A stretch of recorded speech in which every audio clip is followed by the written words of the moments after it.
Hare Krishna. We are in the 6th chapter of Bhagwat Gita as it is, and the name of this chapter is Dhyan Yoga. Today we will study the verse number 9, and in this verse, Krishna is going to explain to us about the qualities of a yoga-ruled person, which means that he sees every person with same vision or with the feeling of sameness. To make it simpler, we can understand it in this way that in Dhyan Yoga, there are two levels. The first level is Yoga Rurukshu, in which the practitioner practices the Yam, Niyam, Asan, Pranayam and Pratyahar. And when he is able to control his mind by these practices, then he becomes advanced and is called Yoga Rud. Krishna is telling us about various symptoms and qualities of a yoga ruled person. Gradually, the level of qualities is advancing higher and higher. And in today's verse, Krishna is going to explain to us the highest quality of a yoga ruled person. Now let us together recite the verse number 9 of Dhyan Yoga. Suhrit Mitra Ari Udasin Madhyastha Dveshya Bandhushu Sadhushvapi Chapapeshu Samabuddhi Vishishyate. Suhrit Mitra Ari Udasin Madhyastha Dveshya Bandhushu Sadhushvapi Chapapeshu Samabuddhi Vishishyate. Suhrit Mitra Ari Udasin Madhyastha Dveshya Bandhushu Sadhushvapi Chapapeshu Samabuddhi Vishishyate. Krishna says that a person is said to be still further advanced when he regards all. All means the honest well-wisher, that is Suhrit, friend, that is Mitra, enemy, Ari, envious, Dveshya, pious, Sadhu, sinner, Papi, and those who are indifferent, which is Udasin, and those who are impartial, that is Madhyastha. He sees all people with an equal mind. This person is considered to be still further advanced in the yoga ruled stage of Dhyan Yoga. Now let us read the Anvay given by Srila Vishwanath Chakravarti Thakur. Srila Vishwanath Chakravarti Thakur ki Jai. Suhrit, towards well-wishers. Mitra, friends. Ari, enemies. Udasin, neutral persons. Madhyastha, arbitrators. Dveshya, the envious. Bandhushu, relatives. Sadhushu, saints. Apicha, and also Papeshu, sinful persons. Sambuddhi, one with impartial intelligence. Vishishyate is most advanced. Vishwanath Chakravarti Thakur says that one who looks upon well-wishers, friends, enemies, the neutral, arbitrators, envious, relatives, saintly persons, and sinners with equal vision is most exalted. Suhrit means one who is a well-wisher by nature. Mitra means one who performs welfare work out of affection. Ari refers to one who is violent or a killer. Udasin means one who is indifferent to quarreling parties. Madhyastha means one who is an arbitrator for opposing parties. Dveshya means one who is envious and acts harmfully. Bandhu means a relative. Sadhu means a saintly person. and papi means a sinful, irreligious person. Chakravarti Pad says that one who regards all of them with an equal mind, seeing them all alike, is considered to be a most distinguished and excellent person. Such a person is superior to one who looks upon a grain of sand, stone, or gold equally. In the previous verse, a person who looks equally upon a grain of sand, stone, gold, and so forth was called a yogi. But among persons who are adept at yoga rude stage, those who see with equal vision a well-wisher, a friend, an enemy, a neutral person, an arbitrator, an envious person, or a relative, a saint, and a sinner, are even more highly situated than those who see the inert and lifeless matter equally. In this verse, Krishna says Vishishyate, which means far better.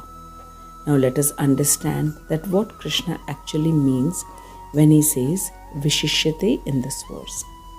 In the verse number 7, Krishna gave us the symptoms of a yoga ruled person, that he who has conquered his mind, which means that he is no more affected by the temporary happiness and distress, heat and cold, honor and dishonor, and he continues to do his prescribed duties. That is, he continues to fix up his mind on the Supreme, as Supreme is residing in everyone's heart, and the temporary distress, happiness, heat, cold, honor and dishonor does not affect him in his endeavor. Then in verse number 8, Krishna said that a person who sees pebbles, stones or gold with sameness is still higher in the level of the yoga root stage, because he has the knowledge of the temporariness of all the material things, and he experiences it also, which is called Gyan Vigyan. So this person does not have only the bookish knowledge, but also has the practical experience of this material world. And having the complete knowledge of this temporary material world, he sees everything as same, whether it is pebbles, stones or gold. Now in today's verse, Krishna has given us the qualities of a yoga ruled person who is much higher to these two levels, where the person controls his mind and sees all the material things with sameness. Srila Prabhupada explains that a person who controls his mind and is equipoised is good, and a person with the help of Gyan Vigyan has understood that everything that is seen in this material world, be it pebbles, stones or gold, is anyways made from earth, water and fire. So it's all same. Prabhupada says that these symptoms are good, but the qualities that is mentioned in today's verse is far better, because in verse number 7 and 8, it is all about the state of mind which is in perfect control in different external situations like happiness or distress, heat or cold, honor or dishonor. Then in verse number 8, it is regarding all the lifeless, temporary material things. Any intelligent person with the help of proper knowledge can control his mind and can see all the material things as same. But in verse number 9, it is mentioned regarding different varieties of people, and one who can see all these different people with equal vision, such a person is to be considered as really advanced in yoga root stage of the Dhyan Yoga. Srila Prabhupada says that if a person trips or topples on a stone, then he does not fight with the stone. But if the same person is being pushed by a person Or maybe a person says something good or bad to him. Then this person, the same person who did not fight with the stone, and he easily understood it as his mistake that he was careless, so he tripped on the stone. Same person is not able to control himself, because now it is a living person who has either pushed him or has said something bad. So this is the difference which we can see in shlok number 7, 8 and 9. In shlok number 7 and 8, that was the different state of mind which the person has controlled. And in shlok number 8, it was all the material things which was seen with the same view. So that was about all the lifeless things. But in shlok number 9, it is about the people, about the living people, and to tolerate all varieties of people and be equipoised. That is really advanced in the Yogaru stage. In this shloka,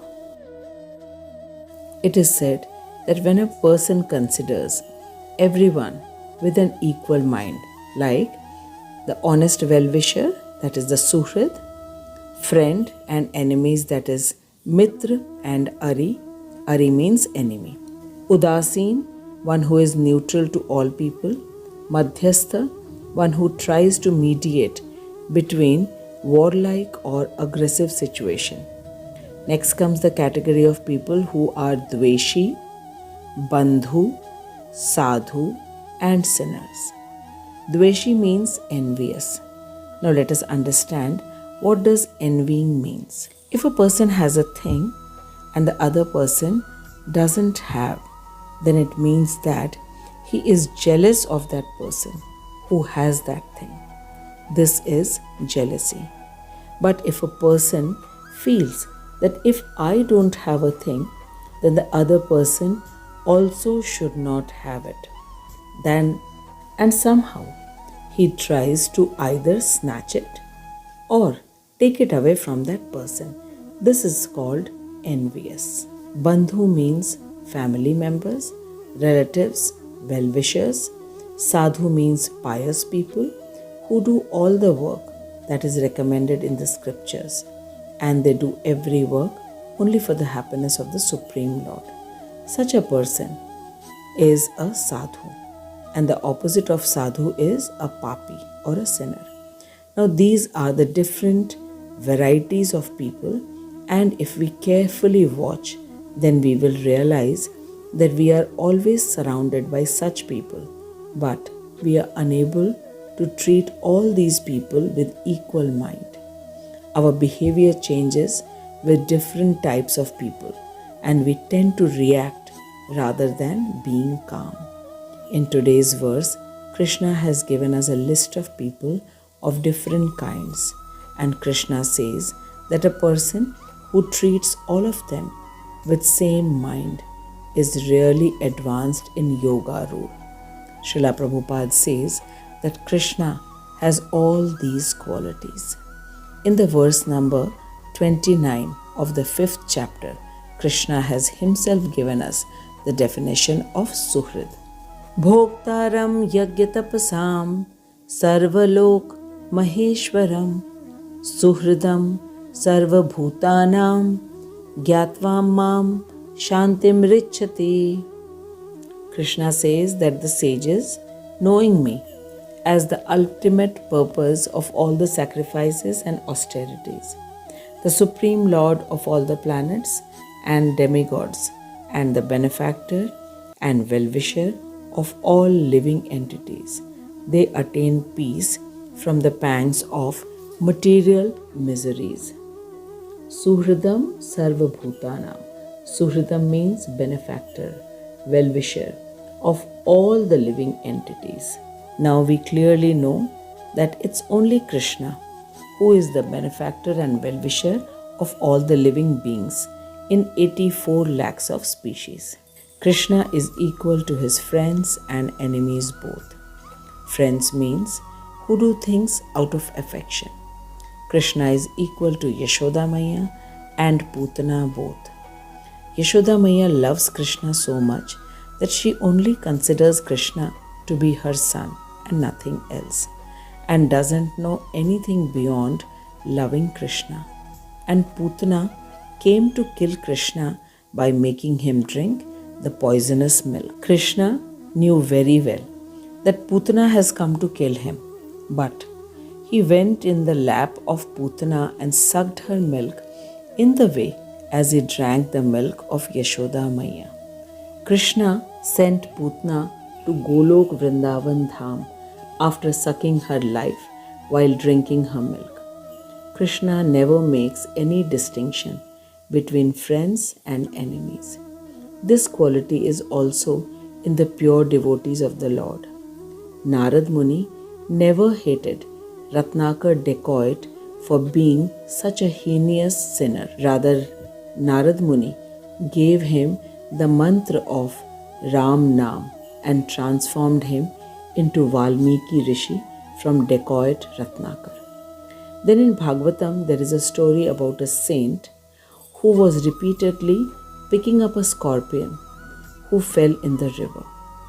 The saint was picking up the scorpion in his palm to bring him to the banks, but every time the saint picked up the scorpion, it would sting the fingers of the saint, and due to pain, the saint was unable to hold it anymore, and it fell in the water.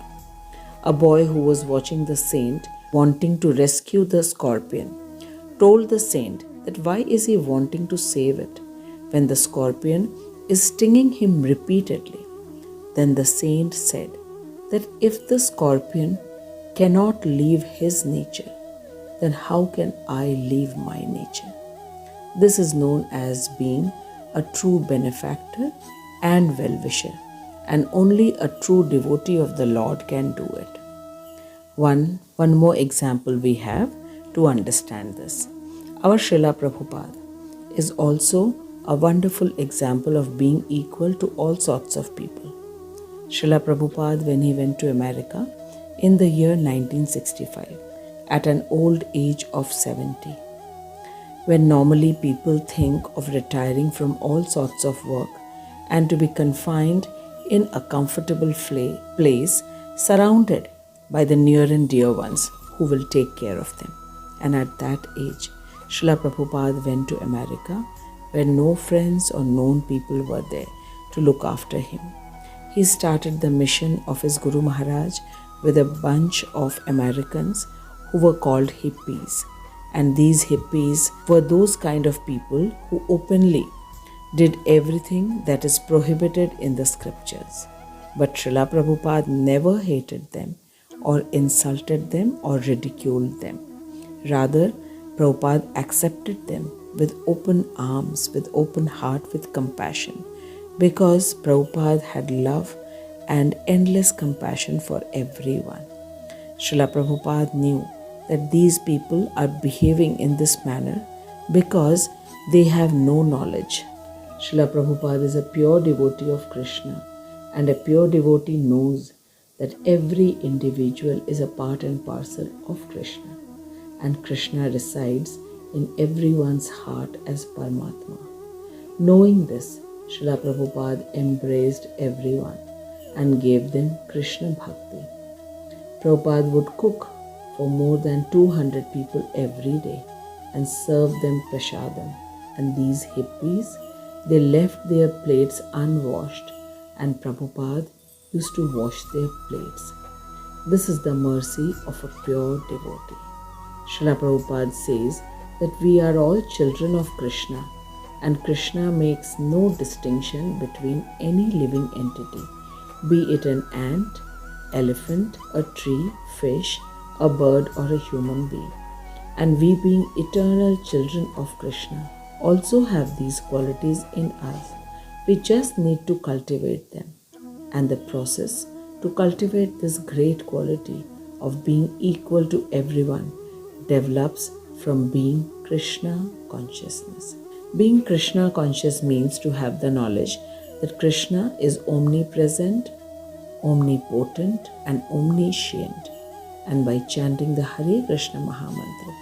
Hare Krishna Mahamantra removes all the dirt from the heart and the mind becomes controlled. And then a person sees all varieties of people with the vision of sameness.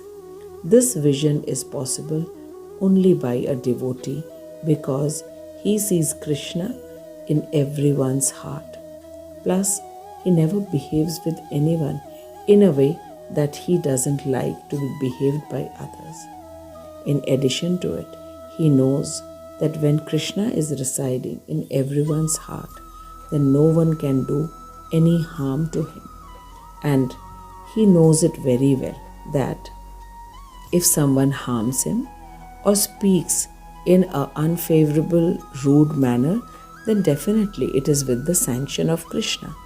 And if Krishna is making a person harm him, then it's perfectly fine because Krishna is the well-wisher and he perfectly knows what is best for him.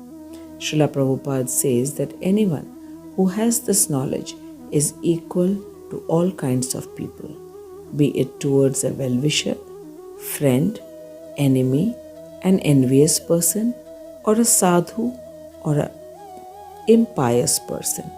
Srila Prabhupada tells us that Krishna is explaining to us these qualities because without developing these qualities, one can never be equipoised and attain tranquility. And without attaining tranquility of mind, the process of devotion cannot begin. It is the mind which needs to be attached to the Supreme Lord, and only a controlled and undisturbed mind can tread on the path of devotion without getting deviated. Prabhupada further says that our own mind, the uncontrolled mind, is our enemy and the controlled mind is our friend. When our mind is like an enemy, but we don't cut it off from ourselves, we try to control it, train it so that it becomes our friend. Similarly, if we think for others as well that a person is behaving in this manner because of lack of proper knowledge, and if knowledge can be given somehow, then this person might change by the mercy of Krishna and Guru. Now I am sure that we have understood by the causeless mercy of our Acharyas and Srila Prabhupada that what is the topmost quality of a yoga-ruled person. In the last 3 verses, that is from verse number 7 to 9, we have learned the symptoms and qualities of a yoga-ruled person. In verse number 7, we came to know that a person whose mind is controlled and his senses are also controlled, that is, he is Jitendriya. He does not get affected from the external situations of this material world, that is, by the temporary happiness or distress, heat or cold, and by honor or dishonor. He continues his spiritual endeavor to fix his mind on the Supreme Lord. Then, in verse number 8, we came to know that a person who sees all the material things, be it pebbles, stones, or gold, in same manner, because he has complete knowledge and experience of the temporary nature of this material world. He is always in communion with the Supreme Lord, who is seated in his heart as Paramatma. And finally, in verse number 9, we learnt that a person who sees a well-wisher, a friend, an enemy, a neutral person, a mediator, a sadhu, a sinner, a relative with same mind is far better and advanced than all the others who are in the path of Yoga-ruled. And this is the topmost quality of a Yoga-ruled person who is really advanced in Dhyan.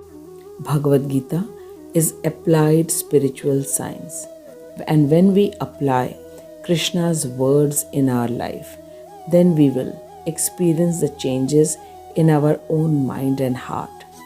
Now in the next verse, we will get to know more about Dhyan Yoga practices. I thank Srila Prabhupada Srila Vishwanath Chakravarti Thakur and my Shiksha Guru, His Grace Harimohan Das Prabhuji, for making us understand the most secretive knowledge of Bhagwat Gita as it is, in such simple words and with easy examples. I thank all of you for taking out your most valuable time and listening to the words of Krishna. Please keep chanting the Hare Krishna Mahamantra, watch the video repeatedly, and please share it with others, because this is the only way that we can do good to the entire humanity. Hare Krishna. Now we shall meet the next week.